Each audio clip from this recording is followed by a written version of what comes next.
देखिए, भारत के राजनीतिक पटल पर बड़ी उथल पुथल के संकेत मिलते नजर आ रहे हैं। कोरोना काल में प्रधानमंत्री मोदी की घेराबंदी करने का मौका मिलते ही और बंगाल का चुनाव परिणाम देखते ही विपक्ष के बीच अगले प्रधानमंत्री उम्मीदवार की तलाश एक बार फिर से शुरू हो गई है। एनसीपी के अध्यक्ष शरद पवार ने प्रशांत किशोर की मुलाकात यही इशारा कर रही है। আমি মমতা ব্যানার্জি ঈশ্বরের নামে শপথ করিতেছি যে বিধি দ্বারা স্থাপিত ভারতের সংবিধানের প্রতি আমি অকৃত্রিম নিষ্ঠা ও আনুগত্য পোষণ করিব। बस कुछ ही दिनों पहले पश्चिम बंगाल में दीदी के परचम को फहराने के बाद और अब किसी पार्टी के लिए रणनीति नहीं बनाने का ऐलान करने के बाद प्रशांत किशोर की शरद पवार के साथ ये मुलाकात भविष्य का इशारा दे रही है। आपको बता दें कि प्रशांत किशोर फिलहाल ऐलान कर चुके हैं कि वो रणनीतिकार के तौर पर अब काम नहीं करेंगे, लेकिन उनकी पहचान ही एक रणनीतिकार के तौर पर रही है। साल 2014 में वो प्रधानमंत्री नरेंद्र मोदी के रणनीतिकार के तौर पर उन्होंने काम किया था। इसके बाद वो जेडीयू के लिए भी वो काम कर चुके हैं, साथ ही साथ अब ममता बनर्जी के लिए उन्होंने काम किया। ममता बनर्जी को सफलता भी मिली, बंगाल चुनाव में एक बम्पर जीत मिली है।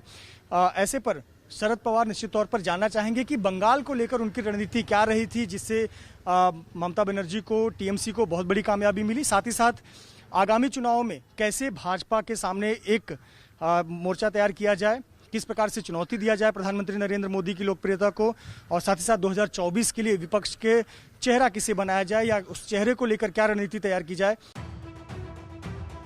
जानकारी के मुताबिक 2024 में पीएम मोदी के सामने विपक्ष का चेहरा कौन होगा, इसको लेकर विपक्षी दलों के बीच चर्चा होनी शुरू हो गई है।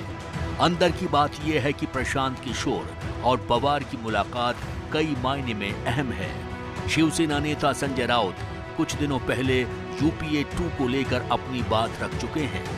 कांग्रेस के बिना यूपीए 2 का गठन करने को लेकर अंदर खाने विपक्षी दलों में चर्चा हो रही है। जब दो नेता लंच पर मिलते हैं तो बातें राजनीति की होती हैं। शरद पवार और प्रशांत किशोर की मुलाकात के भी कई मायने हैं। प्रशांत को हम नेता इसलिए कह रहे हैं क्योंकि बंगाल इलेक्शन के बाद वे अब चुनावी रणनीतिकार नहीं रहे, अब वे खुलकर फ्रंट फुट पर खेलने का इरादा रखते हैं। बीजेपी के खिलाफ विपक्ष को एकजुट करने की वे सबसे मजबूत धुरी बन सकते हैं, क्योंकि बीजेपी का वो नस नस जानते हैं और साथ ही क्षेत्रीय दलों से उनका फेविकोल के जोड़ वाला रिश्ता भी है। चुनाव नीति के पीके परफेक्ट। 2012 से 2021 तक 10 चुनाव नीति बनाई, 9 बार जीत मिली, सिर्फ 1 बार हार, 1 लोकसभा, 8 विधानसभा में जीत।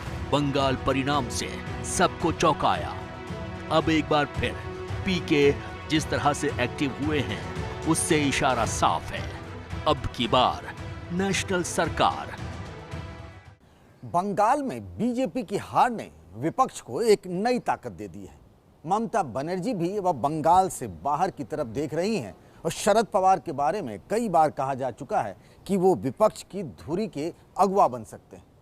प्रशांत किशोर ये काम बखूबी कर सकते हैं, क्योंकि विपक्ष की एकजुटता आम तौर पे तब भंग होती है जब नेताओं का अपना निजी अहंकार टकराता है, और यहाँ प्रशांत किशोर बखूबी इसे खत्म कर सकते हैं। इससे अलग कांग्रेस में प्रियंका गांधी से भी उनके अपने व्यक्तिगत रिश्ते रहे हैं और ये रिश्ता भी बड़ा काम आ सकता है।